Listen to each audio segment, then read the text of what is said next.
Okay, let's pass love, open up the space for us. Whenever you're ready, honey, go ahead. Make sure you have. I'm ready. Thank you all so much for agreeing to be in this space and sharing this space with each other. My name is Hess Love. I am calling in from Brooklyn, New York, even though I'm from Annapolis and live right across the bay from Annapolis. But I'm currently on a work trip, but I could not miss this. Although I am sure that multiple people in the room know what libations are, I want to give a brief explanation about what they are, just to ground us in understanding, because they are a pivotal part of the opening exercise. So I'm the founder of Hessian Conscious Society, which is based out of my experiences in Annapolis as a voodoo practitioner and someone who comes from generational voodoo practitioners. And typically the act of libations are not exclusive to voodoo or even completely exclusive to African traditions. However, it's a technology, a ritual that's used often. And what they are is using water or liquid living spirits to call into a space the remembrance, the entity, the energetic lift of particular people, a particular being, particular people's ancestors. And so normally how it starts is there's a small address, then you say each person's name, then you pour a little water. Because of the nature of today's topic, which is about taking up space in Annapolis, particularly as a city that has not always had a pride event and that has not always had explicitly open and out queer leadership and community. The libations we'll be making today will be towards ourselves. And so I will say words that you will repeat, and after each statement, you will take a sip of water, essentially evoking yourself into the space as people who are taking up space in this very moment. This is new. I have not done this before. So if you like it, let me know. And if you're like, Hess, never do this again, also let me know. Okay.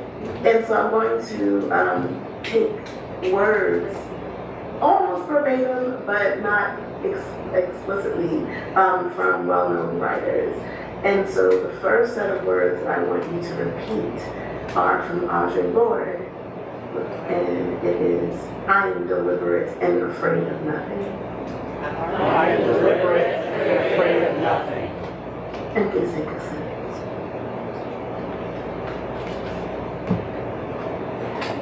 The second is from Toni K. Bambara, and she says, revolution begins with the self, in the self. Revolution begins with the self, in the self.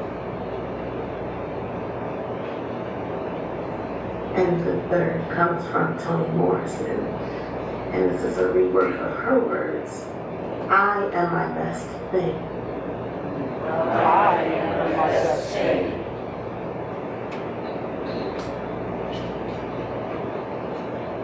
And these words come from James Baldwin.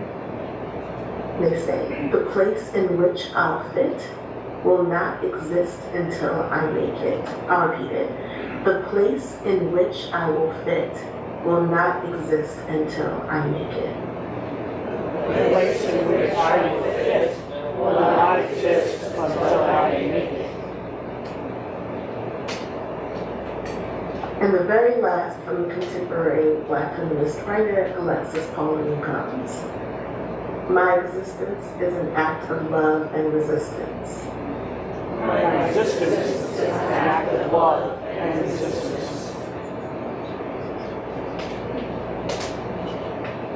And then for the last and final statement, you will say your name, and then you will say, I call myself into the room.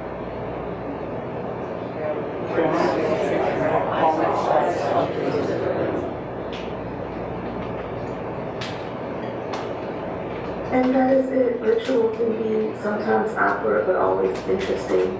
And typically the way that you'll feel afterwards might be minutes, hours, or days later. But thank you so much for calling yourselves into the room and taking up space at Maryland Hall as LGBTQ people and allies. And I hope that we get as much from this collective knowledge sharing as we intended and shaped with so much love and tenderness and curiosity. And Taylor, I'm going to pass it back to you. All right, thank you so much. I think it's beautiful to start with water. Given the rain today, I'm a big fan of rain.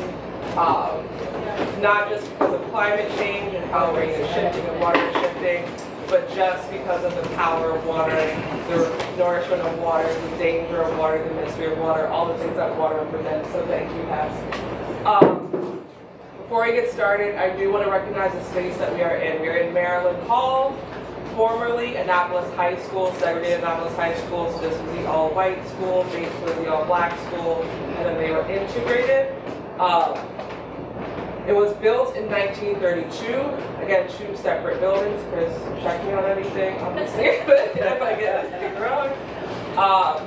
And in 1970, there was a movement by black students who had been recently integrated in the school to have curriculum represent them, to have educators and administrators who represented them as well. This was met with resistance. There's a video on YouTube by Carl Snowden where he gives details of that. And in February 1970, as a result, police were called on the students, 4 were arrested, 43 suspended, and 15 expelled. So just thinking about the history of this place, but as a place of integration, the promise of that, but also violence in terms of educational integration. Going further back, of course, we are on Piscataway land, Susquehannock and Piscataway land. And we want to recognize that as well as contested territory between those 2 communities, and that land that we stand on now, Piscataway and Susquehannock, are still very much here, very visible, very much of this space, and it is because of them that we can be here. And also recognizing specifically Kim Akun, who was one of the Piscataway leader who negotiated under pressure of colonization the lands given to the colonial English. So it is because of him that we are here as well.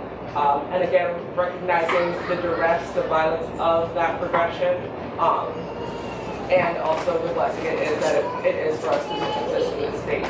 Miki, thank you for your start as well. We want to recognize as well what is going on around the world, in Palestine, in Congo, in Sudan, in Haiti, in these places where colonialism, including the United States, is still very active, very violent, and very deadly. So as well as calling to ourselves and reading ourselves, understanding how we are connected around the world, both past, present, and future.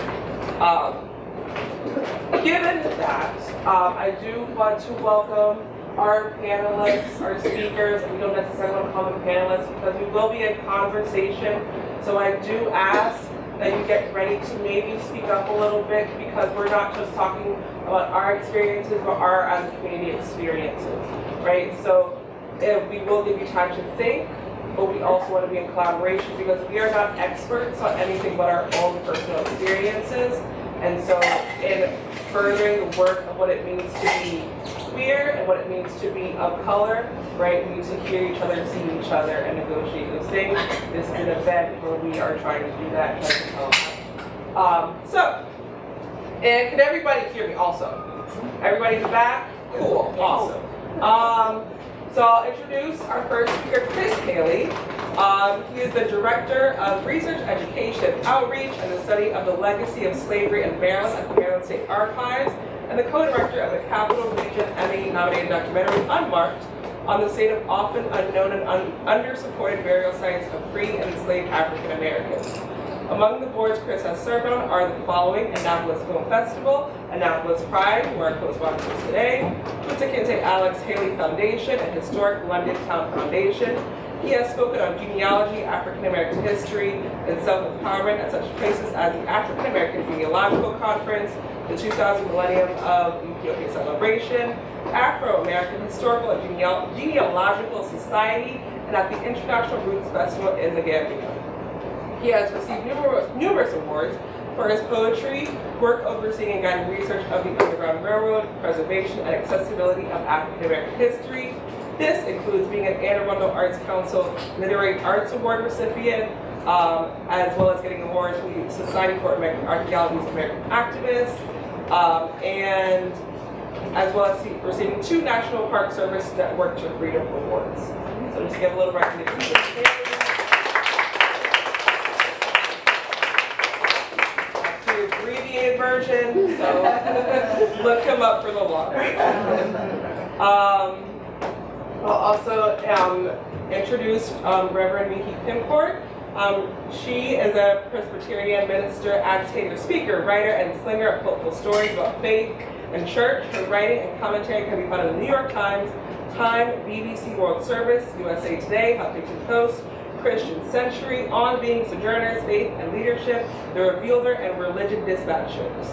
Her website is mkimcourt.com. In 2021, she was named one of the Center for American Progress's 21 Faith Leaders to Watch. She is co-pastor with her spouse of First Presbyterian Church in Annapolis, Maryland, and is a doctoral candidate in religious studies at Indiana University, working on a dissertation about race, religion, citizenship, and Asian American identity and culture.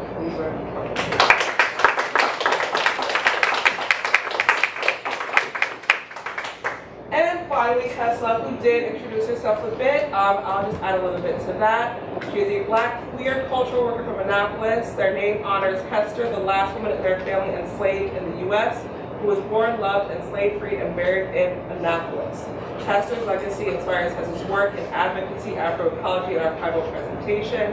As a Hoodoo mother poet, Delmarva Woodland steward, and master naturalist, Hess embraces Afro-Chesapeake traditions.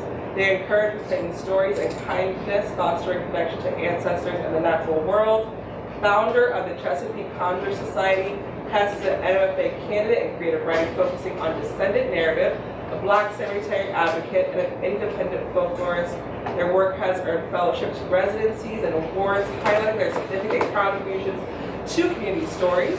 Hess also holds several appointments, including advocating for environmental legacy and cultural heritage in their community. They serve as a descendant communicator for a historic Afro-Chesapeake Black Appalachian archaeological site, preserving the narratives of those enslaved and their descendants. Hess is a Governor Westmore appointed commissioner for the historic St. Mary City. Additionally, as a communication strategist for Ubuntu Research and Evaluation, Hess assists groups in doing emergent work, promoting grassroots approaches that reflect community needs. Please give it up for Hess.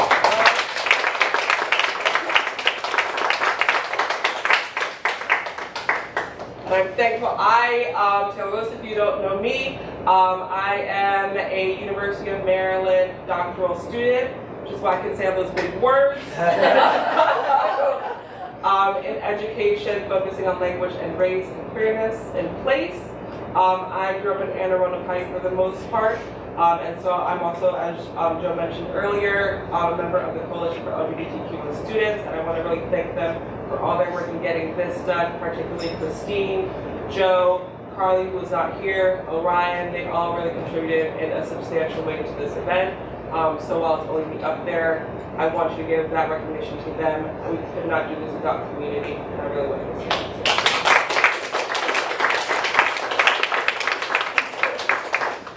All right. So, like I said, we're going to ask that you feel free and please speak up when we open that space up. So we're inviting you into this conversation, and like we said, we'll talk a little bit up first, and then we'll open it up to your thoughts, your feelings, and particularly those who are queer and BIPOC who see this is centering us, and so those voices are prioritized.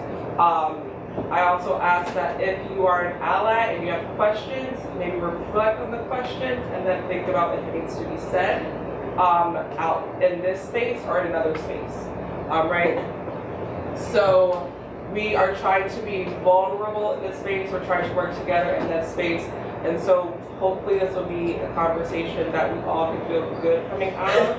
Obviously, you can never guarantee that, but we want to kind of move forward towards this being enriching, something that we brought food to feed you, but also you feel full intellectually, emotionally, and mentally, specifically coming from a queer and Black POC perspective and experiences. Does that make sense to everybody? Yeah. Yes. Cool. I'm a former middle school teacher, so that's thumbs up. That's right. All right. So we were in conversation about what did we want to speak on today, how do we want to bring ourselves into this room. So the first thing that we're talking about is naming the invisibility cloak, right? What does it mean to go through the world and not be seen as your full self, right?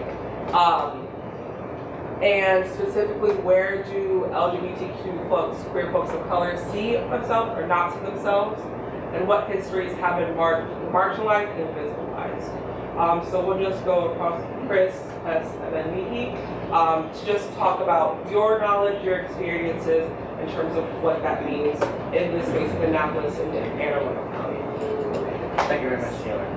So I'm going to try to use my theater voice, which hopefully you'll hear it better, or I don't know if it resounds around in a rectangular room.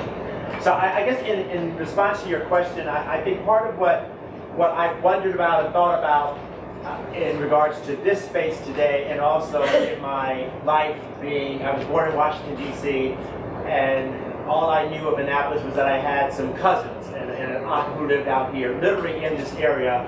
There's a house on the hill, I think of Silapanis, I know it's the opposite of how you say Annapolis, is that road. So it was the Blackstone House. So I would always go there in the summer for cookouts, and we would play football, and that was all I knew, eat crabs. All I knew about Annapolis. And so then years later, when I had moved away to both Orlando, Florida, and then Connecticut, I really became more myself, which is to say I was not only Black, which was a whole thing, but also coming out as gay because I was in a, not because I was in theater, hello! And the next script is be gay! but around the theater community, everybody knew who I was, everybody knew I was gay, so it was no big whoop in that situation. However, within my friends who knew me from University of Maryland College Park and my family, I was just Chris, who was funny, who could sing, who was a performer, who didn't ever have a girlfriend. Now, did they ever say that to me? No, but it's noticeable when you go to different events and everybody else does have a partner of some type. I didn't have any boyfriends either, so I guess one could say that made it safe for me, because no one was wondering, well, who's your best friend, who you go on vacation with, who you share a room with, everything like that. So that became something that I was aware of as I got older, because once you get, let's say, within your, from, I guess, the college students to be college to be past college, I think your parents, your friends, your family start saying, so when are you going to get married? So when are you going to get hitched? And of course in my family, because there's this big genealogy thing about my family, it became more of a thing about, well, who's going to carry on your legacy? Who's going to carry on your name? One of the first talks I gave was at the temple, I guess it's in Bethesda, the temple of the Latter-day Saints, and literally, during my talk even, someone in the audience said, well, Mr. Haley, I think he said either, are you married or do you have any children? And this is like during my talk. And I said, no, I don't. Well, when are you going to do it? I thought, this is not the topic of my talk on African American genealogy. And I said, I really don't know. We'll see what happens. So it's one of those things where, again, you're avoiding something because you're thinking, this isn't as Taylor said, our safe space to discuss this. And I wasn't really feeling safe to put it out in this room. So anyway, the talk ends is fine. The person who's the head of it literally takes me by the shoulder and he takes me into his office. Now he's the big poobah, whatever that is. And in his office, he shows me his desk, and behind the desk is this framed portrait which looked like a family reunion. And he was in the middle with his wife, and these were all of his, I guess, nieces, nephews, grandchildren, this and the other. And he said something to the effect, this is what you should be. this is where you should be going. I thought, wow, this is kind of deep. This really is. And so did I say, well, honey, that ain't happening? No, I just said, well, thank you. That's a very impressive family. Very, very nice to see that. And I thought the whole time I was there, I thought I am in a place where I am being very, very open and very, very proud and very, very real about my African American heritage. And yet I'm not being real about being gay and being in this space where people are totally, I don't think it's a concept in their minds. It might be one of those things where I'm interested in what the other all think too, where they know it happens, but certainly nobody within our sphere or within who we're associated with would have that connection. And that was one of the first times in a public setting where, again, not with my theater friends and all, where I was donning this, he's a history guy, where I really felt this sense of, okay, so am I going to open up right now and sort of take the air out of the room, or am I going to sort of stay in the closet, in this space, and not say anything, and just leave, and quite frankly, tell stories about this, so people know it's a thing, and it's not something where I feel people always say, well, people aren't that bad, people never embarrass you like that, people never put pressure on you. Believe me, it happens.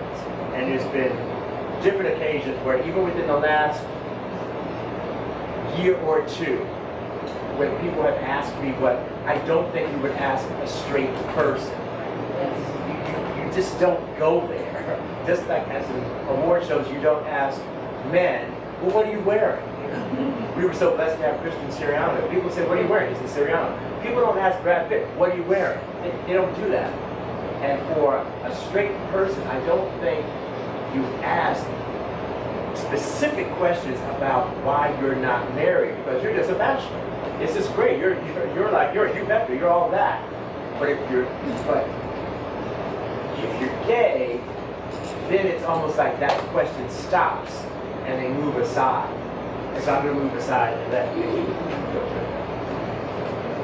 Oh, do you want? I'm sorry. Okay, I'm going back. Oh gosh. When I think about the invisibility cloak that I experienced throughout life, I've been fat all of my life.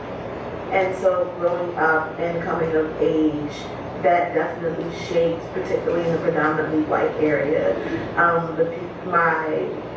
the external idea of my worthiness based off of whether people found me attractive or not. I already was not white, and then adding the layer of fatness. And so growing up, so often people did not consider or even think about my sexuality up until a certain point. So queerness for me was something that my family was like, huh, sometimes, and my friends were like, some things a little interesting with you, but that's after they really deeply knew me.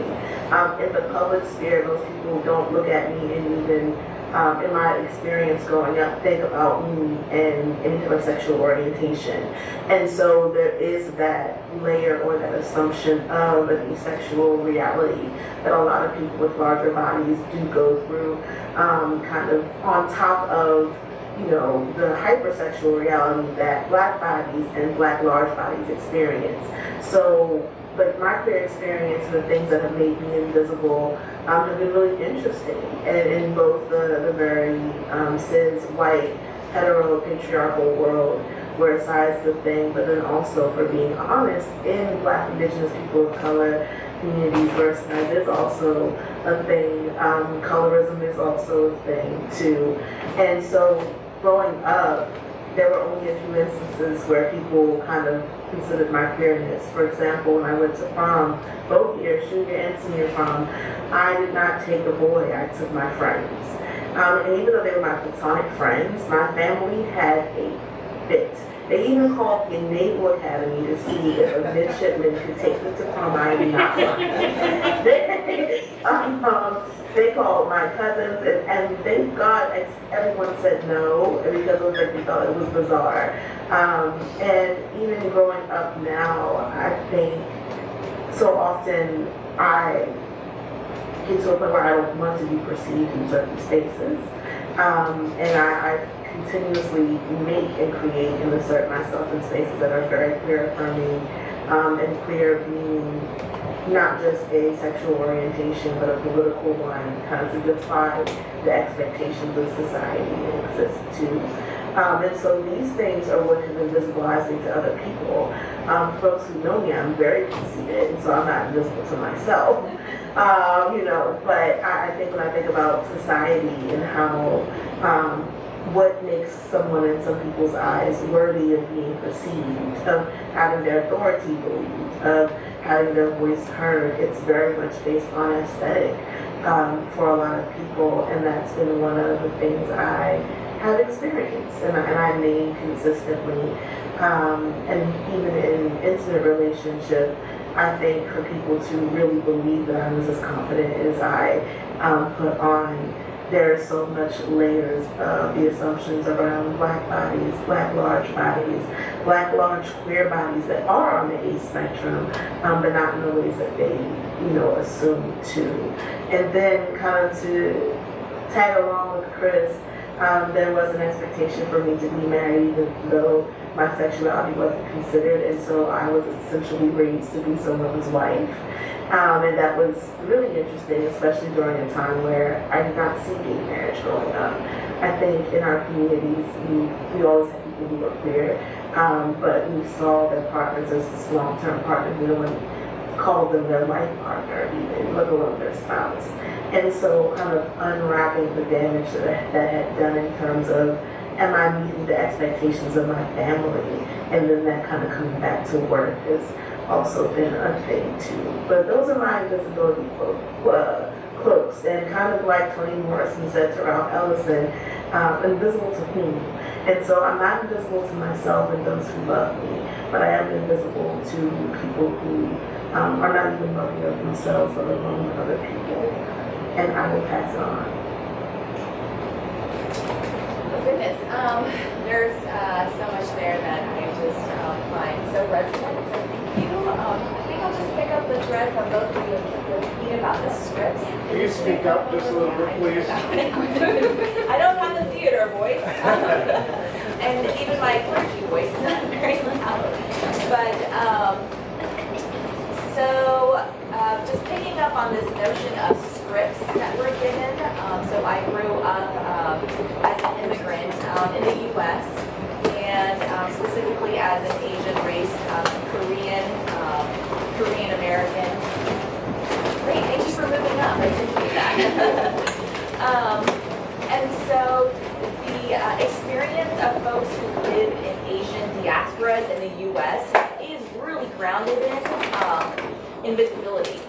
So there's, I don't know if you've heard of, just within Asian American sort of theories about experience and identity, there's sort of two poles that Asian Americans will often be racialized, which is as a perpetual foreigner, as in you will see someone who's Asian and automatically assume that they're not American, that they're an international student, or they're a tourist, or just someone who doesn't actually belong here in the U.S., or someone who is a completely assimilated subject or person.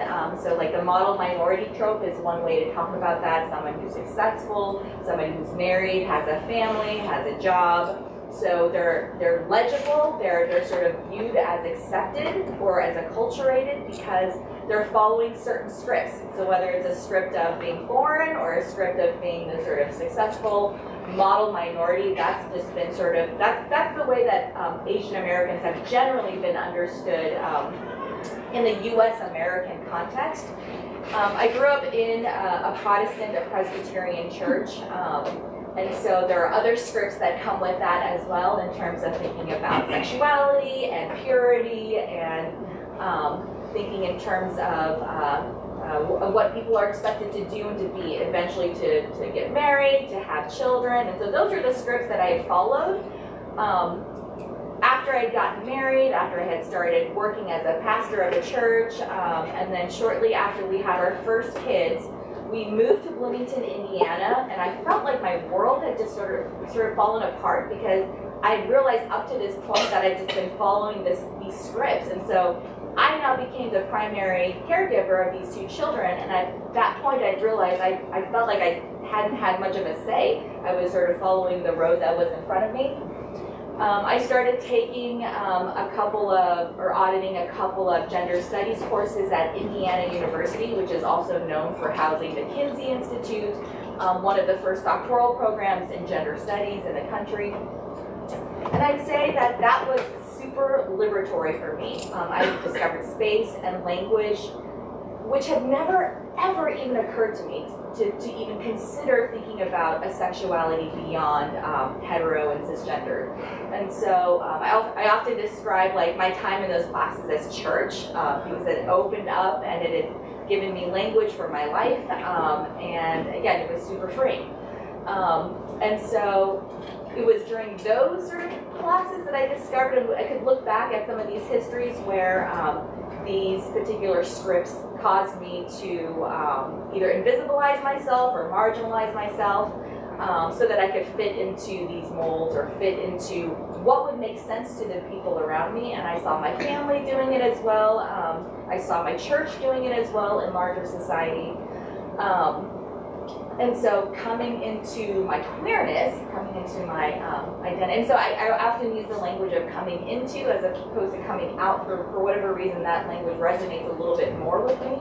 Coming into myself more has been an ongoing journey, an ongoing process, much later in life than some other folks. But the one thing I wanted to bring up in terms of invisibility is just that there's I think now a shift happening a little bit with the sense of a lot of people now sort of coming into their queerness later in life. And so oftentimes, of course, I read cisgendered, I read straight passing because I'm married to a cisgendered man, I have children, so like I've produced all you're supposed to produce, based on these scripts. And so I will get a lot of questions about how does that work? In terms of how does my queerness work, or how does that work in your marriage? Super invasive questions like that, for me to have to explain or justify what my queerness looks like, because it doesn't fit queer scripts for some of the communities that I'm a part of. And that's including Christian spaces that are progressive, that's including white queer spaces, that's including queer color spaces, where there's still this sort of question of what do we kind of do with you, because you don't totally fit the queer mold. And so that's just something I would like to highlight as an area of invisibilization that can happen. I think what's important about that is to realize there are multiple truths that people hold, and that looks so different for every individual and for every community. And that's something that I'm learning to embrace more and more in my life. Thank you. At this point, we do want to open up the space to your experiences, your thoughts, and in kind of this transitional space, I also want to recognize the invisibility and the visibility cloak of this space in terms of not representing all of our queer color communities, right? We do not have any Latinx folks up here. We have Latinx folks in the audience, right? We do not have Muslim folks. We do not have the wide variety of communities, non-white communities, non-Christian communities, right, in this room. And so I do want to recognize that this is not everybody, this is not everything, this is not every experience or conversation that needs to be had, but that we are working towards that and that we are recognizing that. So with that, please, yes.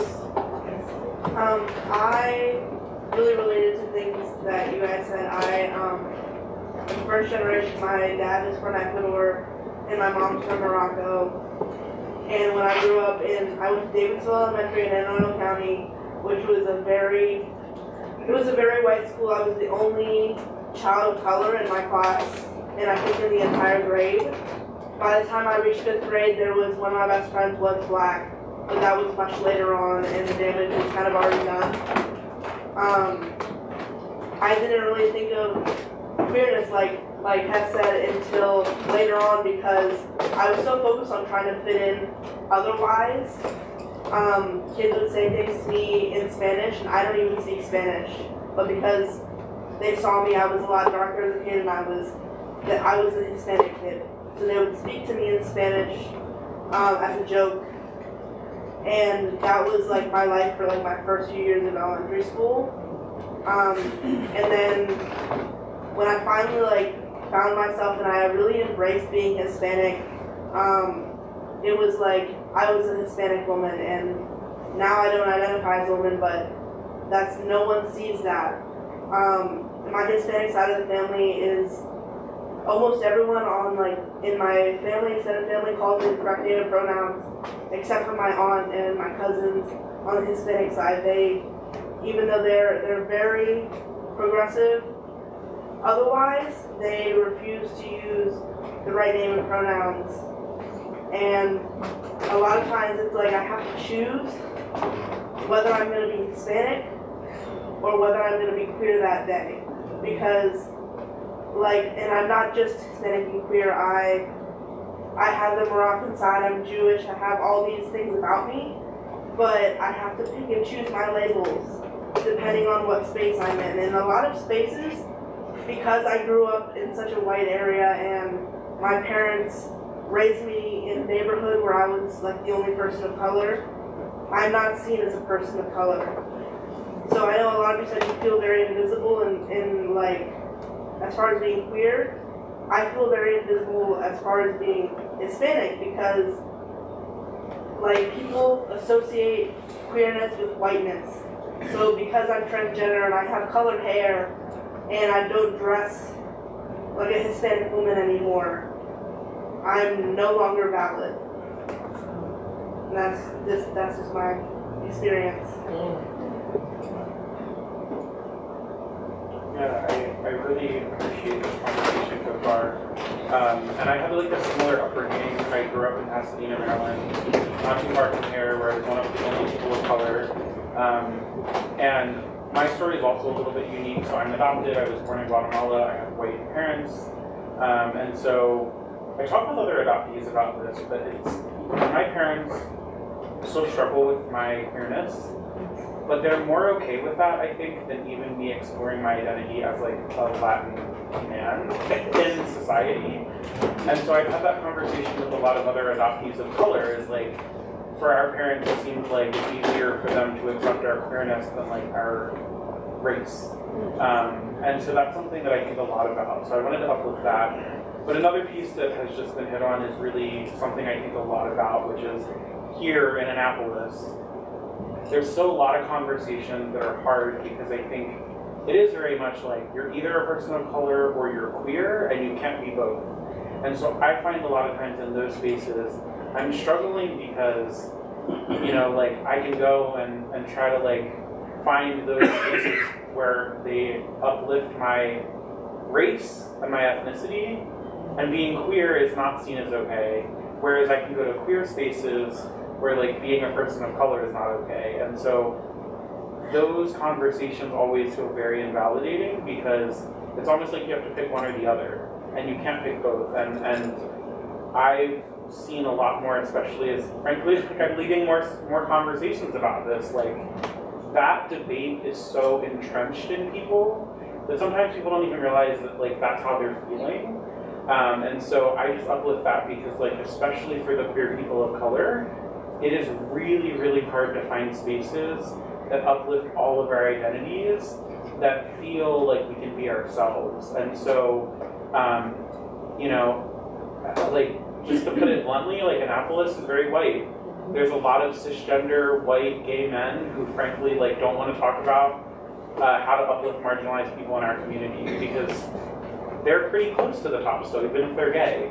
And so like that's a conversation that frankly like I have with my board very often, because it's a really important piece of the work that we do in this space as a queer organization. So I just wanted to uplift that as well.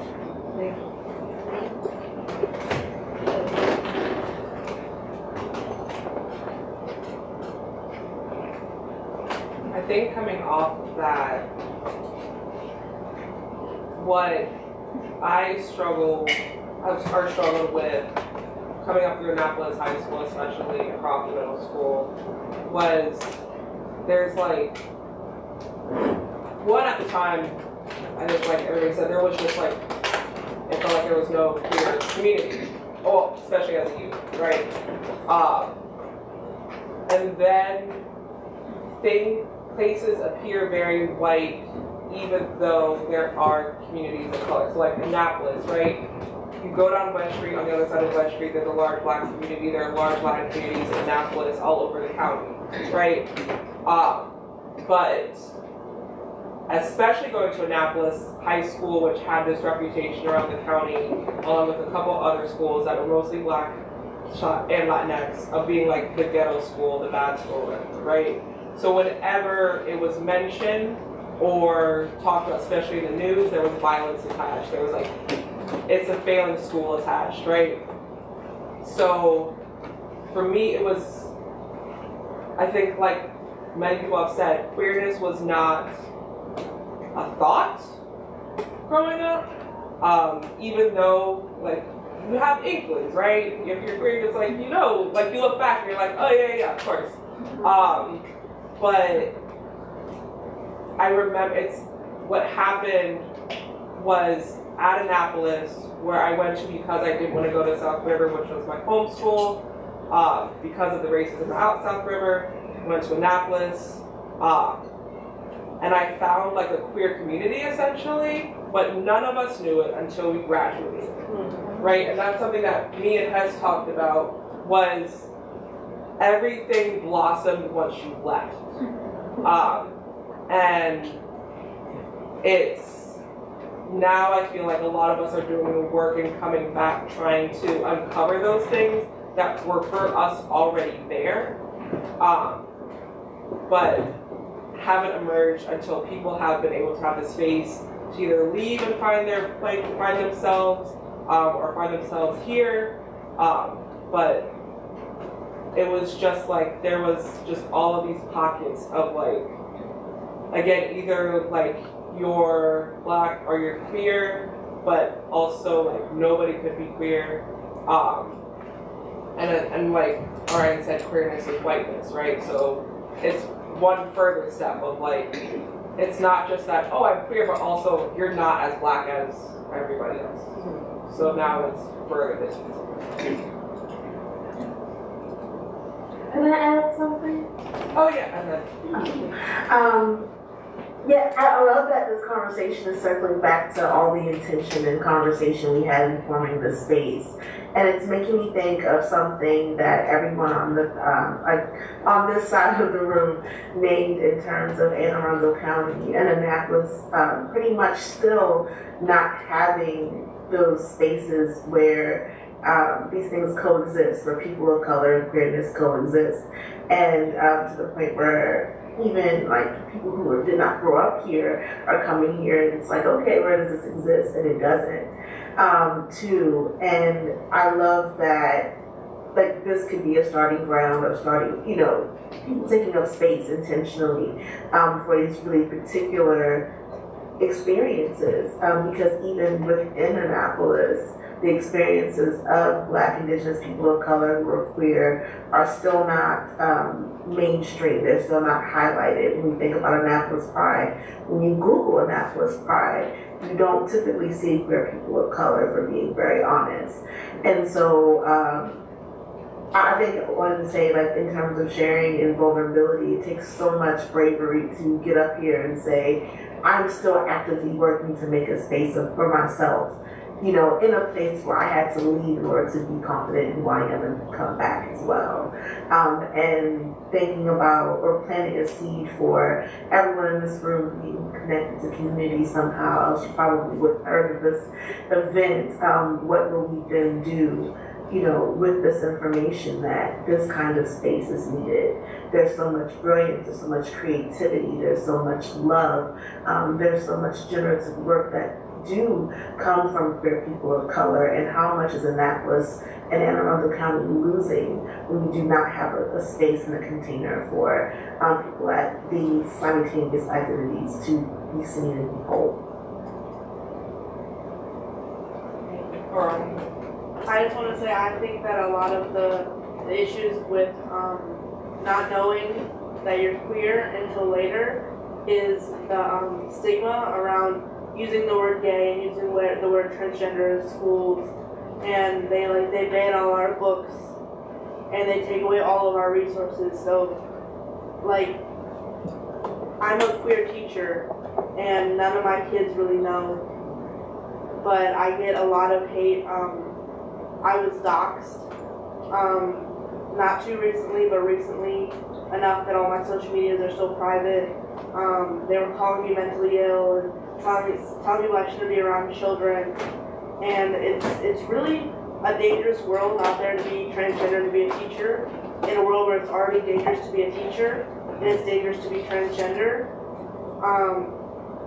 And I really think that it's not a big deal to tell kids the meaning of transgender, to tell them what queer means, because when I was that like little kid in like elementary school, I had no idea. I thought I was the only person in the world that ever felt like that different. I didn't know that there was a word for what I was feeling.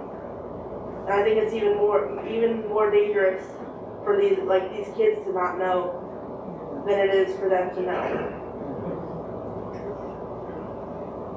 I want to bring up one of the things that I don't know. But this might be our only question, you know? We have other questions.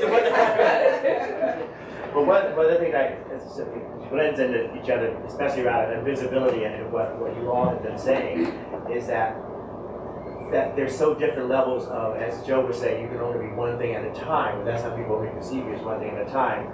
And I wonder, as far as terminology goes, for ourselves, as far as the script goes, for ourselves, when we have our young child or a young niece or nephew or what have you, and we say, oh, you're such a handsome young man, you're such a pretty young girl, one day you're going to get married, one day to a nice boy, or you're such a nice girl. I mean, we say that, and we just instinctively, we don't mean anything by it because we're indoctrinated to say it that way. We say it about the other gender. What if we were to say, you'll marry some nice person one day? I just really hope you'll be some nice person one day and get married, because we all want companionship. Because it's along the lines of when a child has done something, or you hear this big noise, and you're not supposed to say, what did you do? You're supposed to say, what happened? And then they come out to it. And it just made me remember how when I was in Orlando, Florida, I had this family that I was like I was adopted into this family. You know, starving actor, you feed your food, and you're like, hey, it's my family. And they were white, and they were from they were from Indiana, but it had a very, very conservative background. They were very cool. I mean, the ones from my generation were absolutely cool. Love them. They're my family today. I went there. I stood with the mother and father for their 50th wedding anniversary. That's how close we are. Now, this is something I think is true. Their brother-in-law was the guy who threw acid in the pool back in Florida, you'll see the story about somebody named Bert, and that's a relation. His name is Brock, and he's a part of this family though. But anyway, that was another side fact.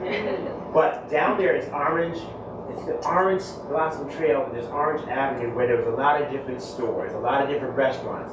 And so the person I was closest to, I call my sister to this day.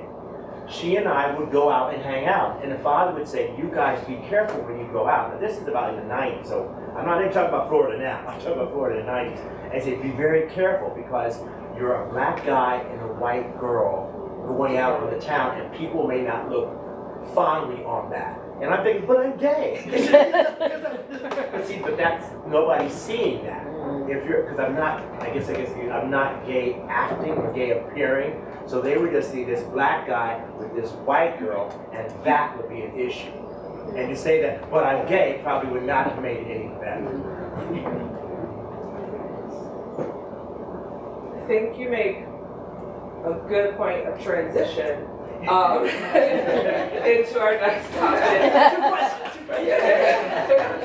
About entanglements, right? So we were talking about the word intersectionality, right? That's something that the coalition we've talked about.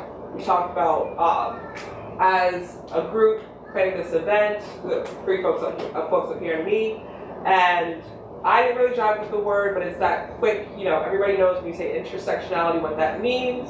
None of us really jive with that word, and I can't remember if it was Hess or me who came up with it, Hess. But entanglements. Yes. Entanglements, right, of our identities, right? We're talking about how those are invisibilized as individual, distinct things when they exist as a complex system, like undivided within us, right? And so in thinking about those entanglements, the questions that we have, and I would like for us panel to, or folks up here to address and then us to talk about, is what do you need to be seen? What did you need to be seen when you were younger? And how do you see yourself, right? What do you need to be seen? What did you need to be seen? And how do you see yourself? So Chris, if you could start us off on that. Well, I guess, now one thing I'm gonna say, when I looked over entanglement, entanglement to me means a different thing because of Jada Pinkett Smith. That's the first time I heard of it. Okay, you thought to say that? And I thought, oh my God, we're using it for this? Okay. So that's where my mind went first. I thought, wow, we're going there. Smack. So that confused me. So, but that said, it's a very challenging question because I think part of what makes it so challenging is that, again, as Joe was saying, and as you were saying, is that you're only seeing one way or another way, and that's so awkward, and that's so uncomfortable, and that's so, quite frankly, unfair, where it's like, I have to be something for this crowd I'm going to speak to. I have to be something for these people I'm going to talk with today. And so the entanglement is like, well, do I have to, if I'm on this group, and I think it's a group of all black people, because it's about African American history and it's in some Baptist church, and they start teasing about, well, this guy would never get married, and do I feel necessary? Well, wait a minute, I'm gay, so shut the hell up. You know, or is it like, you know, I mean, would I say that if I were straight when I go out? Because it's like, okay, now I have to represent not only myself, I have to represent everybody who shares my sexuality, who shares my ethnicity. And at some point you're like, I just want to eat a biscuit, you know? I don't have a drink or something. But you feel this pressure to represent because, as it said, if you're mistreated by someone, people say you allow it to happen if it happens again.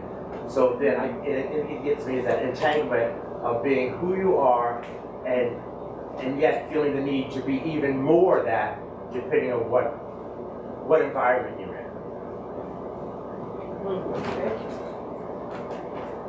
Pass.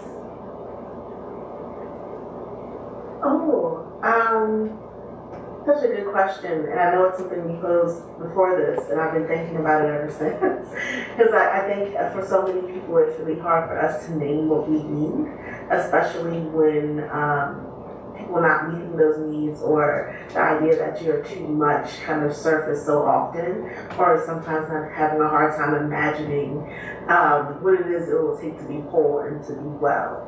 And so one thing I needed as a child to be seen, I think it was the lack of expectation to conform, to make myself smaller, literally, figuratively, to consistently be excellent. I know that in African American households, but I'm also learning in various first and second gen households as well, it's the expectation that you have to be excellent and exceed and make everyone proud, and that also being an added layer to your expected identity.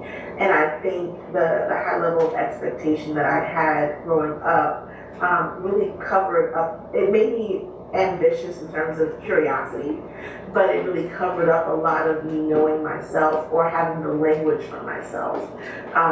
So that's what I needed as a child, like that lack of dehumanizing or colonially adjacent expectation. I have no issue with expectation, but ones that kind of cover your real self are not fun. What I need now as an adult to feel less invisible. Oh gosh, really good question. And I think for me, it's something I share with one of the other panelists. I did marry a man. I got divorced because I'm still gay. It didn't work out. But one of the things that really, it makes people confused is them trying to contextualize my children too. and then who I am, and I think people trying to do too much work. And it's like, one of the things I need to be seen is to understand that queer people can be parents, and queer people can be biological parents, and that queer people can have been biological parents who did have their children without any type of assistance, essentially too. A lot of people kind of do too much gymnastics around all that stuff. And I was like, we're still human, and some people can and they cannot too. And I think also to be seen in a space, I think it would be one of the questions that Tony K. Bambara has posed. And she says, are you sure, sweetheart, that you want to be well? Because wellness is no trifling matter. And I think to be seen in a space, I want people to know that I want to be so desperately well. And I'm still considering what that means, but also to be seen, I want people to be in a space where other people also want to be well. Because if they don't want that, I think there's so many parts of me that they can't see as well. And I'll pass it on.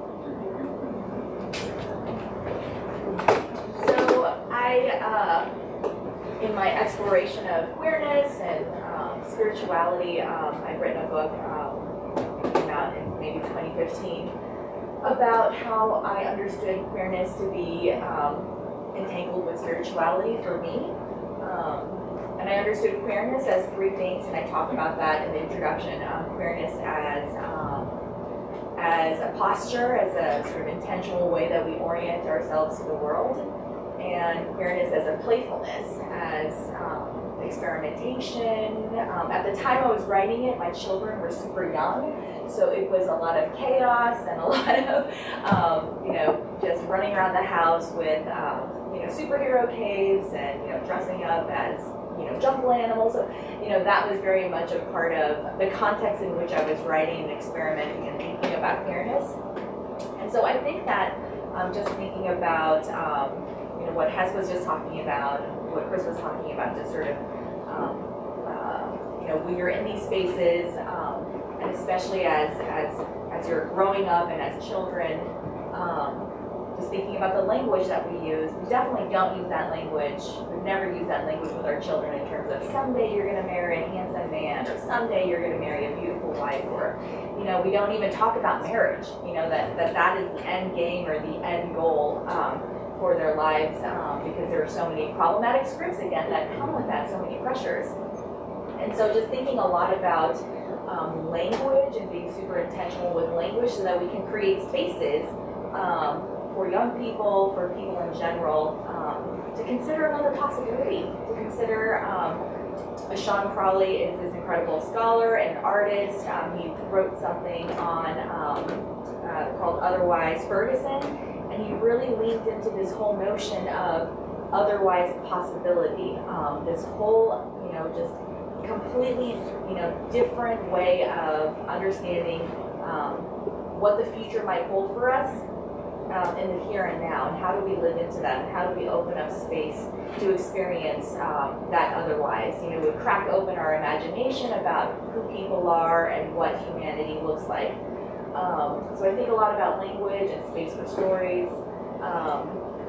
And then in terms of now, I think of, again, what Chris was just saying, the biscuit, and now I'm hungry for biscuits. But, I just need people to stop trying to figure me out in some of these spaces. Like, I don't, I think, as you mentioned, the gymnastics as well, like, I don't need people to figure me out. When I say that I'm queer, like, they want an extra definition. What does that look like? How does that manifest itself?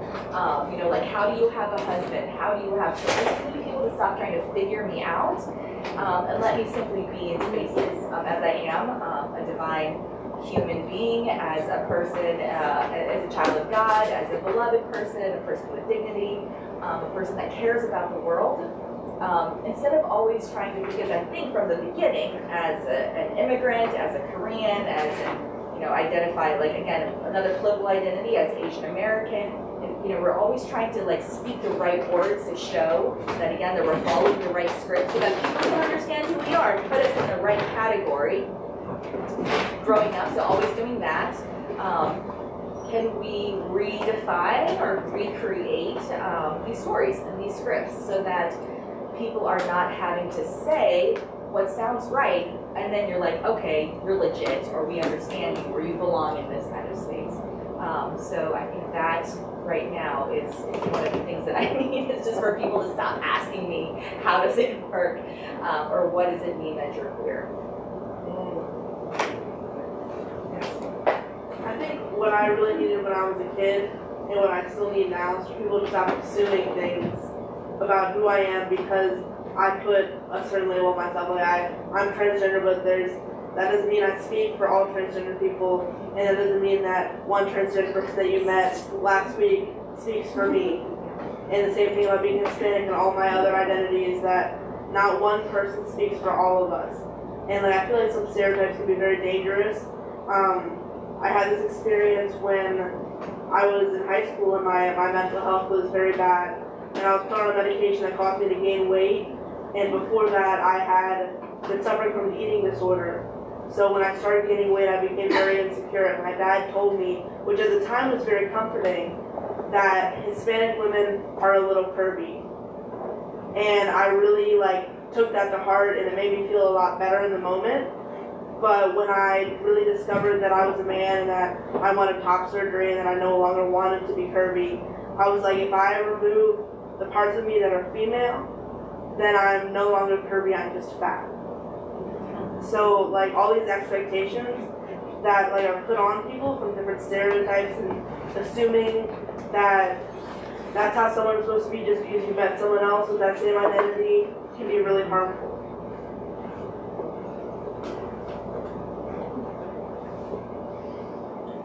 One of the things I also add to this is,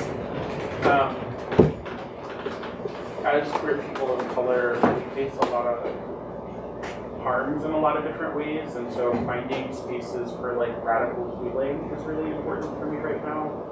And I share that because I found multiple times that even as a queer person of color, I can feed into the white supremacy systems that benefit people, and that can harm me at the same time. And so really also uplifting our queer people of color who are elders in our community. There aren't, I sit here and think about all of the elder people in the queer community, and there are not many who are people of color.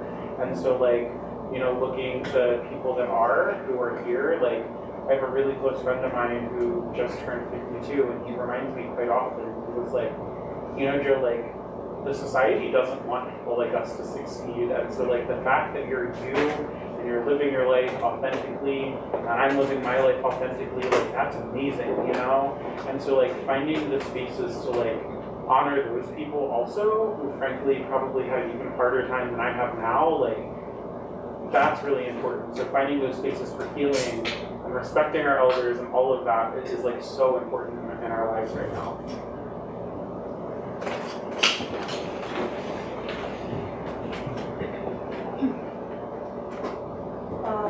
I think what I needed as a younger kid, I'm Samoan and West Shoshone, Native American. So I think growing up, knowing that I was queer was really easy, just because of the proximity to somebody said to whiteness. It was easier to be coded as white than it was to be Samoan or Native American. Of course, Native Americans are sort of just a race for something in the past. Samoans, does anyone know where Samoa is? So thinking about growing up in the 90s in Long Beach, California, it was so much easier to kind of contextualize and understand who, a part of my identity as being queer because of that proximity to queerness. So what I needed as a kid was to be introduced to queer, indigenous icons.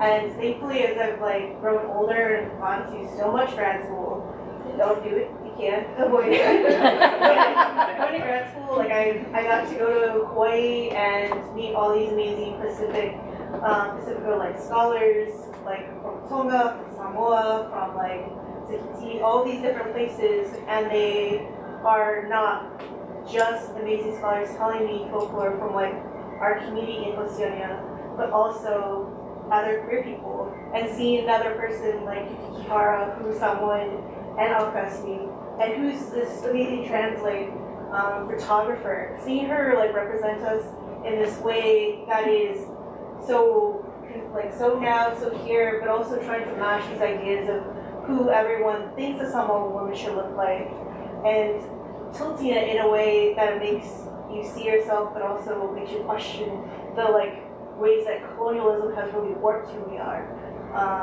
has been really important to me. So I think if for my younger self, my younger Tina, I would say look up Nafanua, she's a badass, and look up Coyote becomes a mother, because those like trans female characters are the ones that are going to be the ones that are inspiring for the rest of us. That's what I would call it. I saw recently on Instagram there was like this short, like animated kind of video on just talking about essentially like queer puberty. So if you don't know what that is, it's this idea that like queer folks, essentially we have to hide ourselves as we're growing up, as everybody is going through like physiological puberty, right? And that is also a social puberty, right? You're learning about how to move through the world, who you are, how you interact with others, right? And that's a very cis-het white experience, right? That we're told, that we're given through media and also in our communities. And so what happens then as you get older, as it's like coming out when you're older, is, okay, I'm not just like realizing who I am, I also have to realign how do I interact with folks, right? How do I date? How do I approach people? How do I dress? How do I do all of these things, right? You have to go through a second puberty in terms of that, right? And I think that there's an added pressure, an added component of that for folks of color, because you're doing the same thing in terms of your culture, right? As a black person, I had to learn how to essentially like code switch. How do I be black, and then how do I move in this white space? And then as I get older, okay, I'm just going to be more and more unapologetically black. But also, what does that mean for me, based off of where I'm from? So it's this entanglement, right? Again, of figuring out how all those components come together. And so something that I'm searching for, and I wish I had, and I think kind of again bringing in ancestors, is AIDS wiped out a lot of who could have been elders for my generation. That invisibility, right? The visibility of the 80s to early 90s, and most of the 90s into the early 2000s, was AIDS narratives, because it was a full-fledged epidemic, right? It still is. And so that for like me and a lot of folks in my generation was, oh, that's how you be queer, you die. And so I think what I'm hoping the younger kids are getting, even with all of the laws and all of the violence that is coming against the queer community at this point, is that through social media, through other venues, through activist teachers, that they're getting those models of who you can be, right? How you can, again, how you can dress, how you can approach somebody, how you can have your queer friends and family, right? And I'm at the point now where I'm looking back and finding those folks who have, again, always been there, right? The blues singers like Ma Rainey, Bessie Smith, who were queer. Really, like, I knew about Audre Lorde as a kid, but never read her until like 5 years ago, right? So getting those folks and coming into contact with those folks is what I'm really kind of going off of Joe's, like, the elders, right? Of how do I be this person going for the folks that weren't shown to me mainstream-wise as a youth. Can I just say something real quick too? I love what Tina said about icons. I mean, because, you know, my religious background as well. But I mean, I think there's such a difference between icons and like representation. Like, we love representation in media, it's awesome, right? But there's something so powerful about the icon because they are giving you life. Like, they are literally imbuing you with life. That's what happens in a lot of religious traditions that deal with icons, is that it's not just this object, but that it's something that is supposed to be divine, and it gives you a sense of who God is. And so I love the thought of elders being icons in some ways, and that we're sort of looking in, we're this generation. I grew up in the 80s as well, high school in the 90s. Never a possibility because of that, because of these narratives of death always around it. But now we have this opportunity to show life. I just think that's so amazing, so powerful. Just so you all know, the reason I have my phone out is because I want to take a picture for Daphne's Pride. You know, so I'm just like, nobody's going to take it from this angle, so just so you know. I wasn't like, oh, well, what's going on later? No.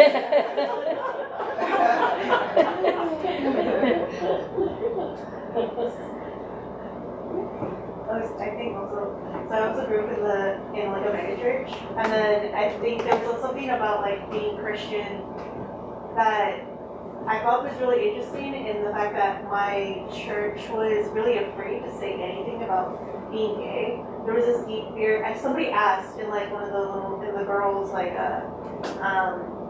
breakout room for like Bible studies, like, so what happens if you're gay? What do you do? And then our teacher was just like, well, don't do it. And so like I grew up, I think from elementary to the time I went to college, I was just like, okay, if God doesn't want me, that's fine.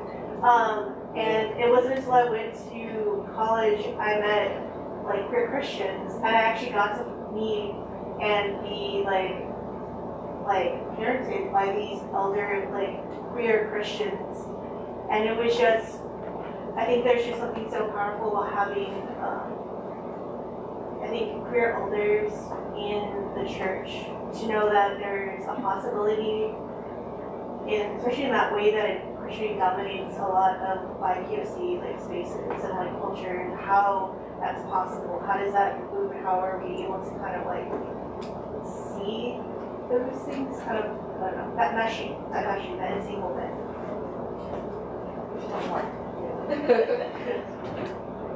Something that I want to go off of that is a thought I had between everybody who was speaking was seeing queerness both as cultural and spiritual, right? This legacy of, and again, I'll just speak for me, of Black queerness that is Black culture, and just like in my work, just thinking about like how gender in Black culture, like you use the same terms, right? Girl, boy, like we use trans, like binary, we use the English language, but it means something different. So like when I say, like I prefer using the term femme versus woman, because femme feels more Black. Like you have the femme queens, you have like, I don't know, just like it feels more ancestral, even though it is an Anglo-Franco word, right? So thinking about that and thinking about also, I want to say because I'm a cry, so like, I may get back to that. But thinking also in terms of what you guys are talking about with spirituality, and Hess, this is why I'm glad you're here, because I've been a huge fan of yours for a while. But for something that I saw online, I don't know if it was Hess or somebody else, but a lot of Black femme folks go to hoodoo because of the trauma that we've had in the church. I grew up Catholic, so it was a similar situation of like, it wasn't talked about, but it also, in not talking about it, you get the sense of, right, what the opinion is. But also at the same time going to like AME churches where it's like, that's where like the culture is, that's where the music is, that's where the spirit is. And then like the pastor says something about like gender or like sexuality, and you're like, oh, okay, not here. And trying to find that for me through hoodoo, because it has those elements of like, of ancestry, of also just like what AME is, what those Baptist churches are, right? It's this amalgamation of Christianity, of African spiritualisms, of like diaspora spiritualisms, and so trying to find that, because that's where spiritually I'm finding a connection. So for me, it's I think a lot about that bridge between culture, spirituality, and my own identity. Tess, I don't know if you want to comment on that. Sure. You know, it's so interesting that indigenous traditions or non-Christian traditions that come from a people, a lot of them are centered around femfolk or the idea of the domestic. And I find that a lot of people are coming back to it as a sort of homecoming, right? Like the first place that you felt empowered or you saw a woman in power, somewhere around the home, somewhere around the spirit space, somewhere around the fire, somewhere around the family making. And so for me, as a Hindu and someone who's never been Christian, I actually love people coming into tradition and challenging the ways that colonialism and the idea of a man as a leader or straight people as the only people who could be icons, you know, challenging these traditions as well and saying, you know, I'm coming back to find myself, and I found evidence of my survival in my life too. So that was all I had to add. I just wanted to say in regards to like being a person of color and religion, I grew up, because my mom's from Morocco and she's Jewish, so majorly I'm Jewish, and I loved being Jewish as a kid. And I remember the year I came out of the closet, I had a lot of arguments with my mom because she started, of course, saying it's not what God intended. But at that point, I was practicing the religion a lot more than her, and I had thought about it a lot deeper than her. I didn't want to say to her face, like, well, like, I know God better than you, because that would have been, like, not my place to say. But on Yom Kippur, which was our day of asking for forgiveness, I went to synagogue all day, like you're supposed to. My mom was not there, and this was at, like, my grandmother's really, really, like, not really Orthodox, but almost there to Orthodox Jewish synagogue, and they made this speech, and they took this whole speech to say, this said Yom Kippur, I want people to think about not casting out your children because they're gay. And I was like, well, I've never said to my mom, you should have been there, like, and like learned that from, because I was sitting there like, that's me, like, they're talking about me, I just came out, and my mom wasn't there to hear that, like, even in that space I was accepted. And nowadays with Palestine, I'm like, I don't support Israel, and a lot of my mother's side of the family has come to me saying that, like, stop posting about Palestine, stop doing this, and telling me, well, you have it all wrong, because, like, if you were to go to Palestine, they would kill you because you're queer. And I'm like, that's not what it's about at all. And I've lost, like, a lot of members of that side of the family, and that was the side of the family that was the one that was not misgendering me.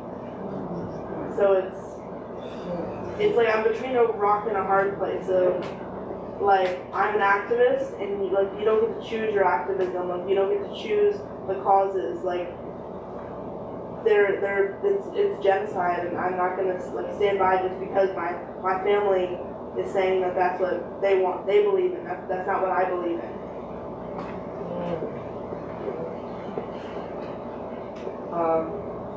So for the sake of time, we're not going to get to our last point.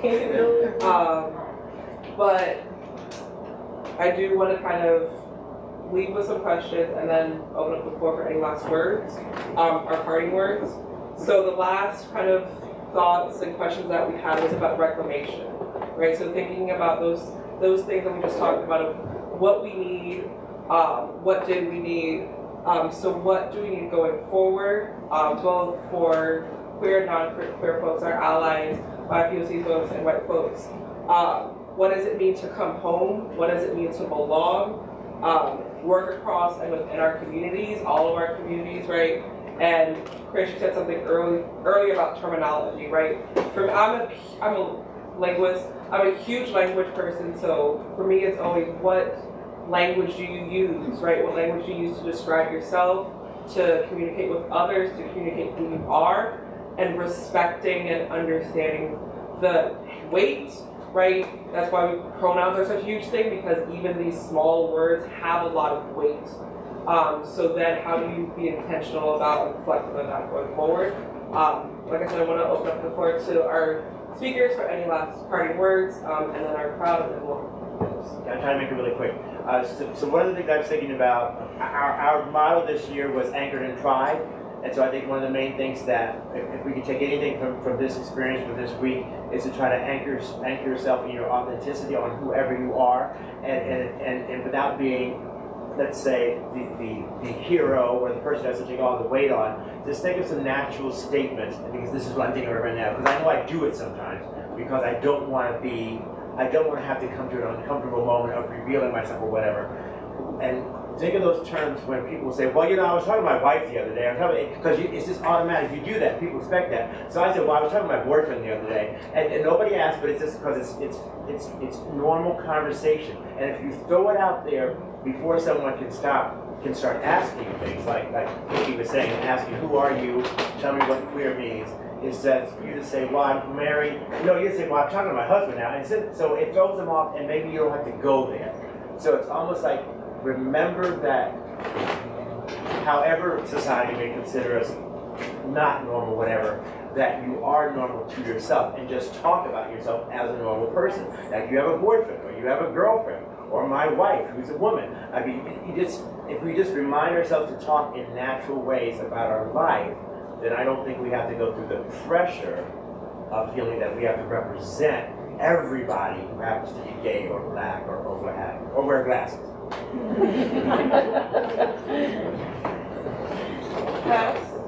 I'll go. One of the things that I've kind of been experiencing, a lot of people who have experienced community organizing, is that fatigue of repeating yourself, having the same conversations, feeling like, you know, I'm ready to ask some other questions and figure out other things. And I think having the love and the care to go back and repeat yourself, because some people need to express in those places too, and being able to do that necessary work of holding space, even if you feel like you're above it or beyond it. Not above it as in better, but like I've been here so many times. And I think being able to see people as individual and saying like each time someone's able to express themselves, to have a shift in what they're thinking, to learn to take up space is a victory, and to not, you know, forget that in light of everything else too.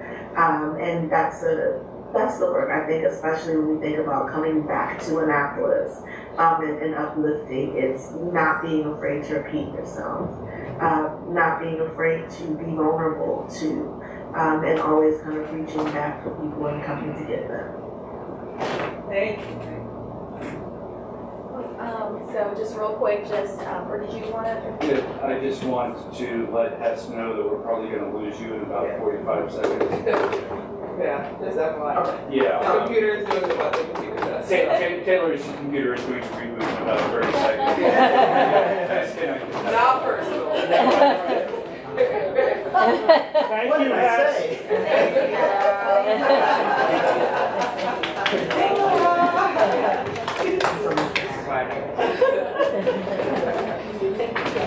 I think something, again, is really resonant with what Chris and Hess and Taylor have said just in general this whole night, and just the whole experience of this night together about something along the lines of, and I actually preached this on Sunday at the Ecumenical Pride Service, just about showing up. Just showing up as you are, showing up in the messiness and complicated ways that maybe don't totally make sense to the world, but you just show up and the fullness of your beauty and your humanity and your divinity, and that itself is a blessing and a gift to the world.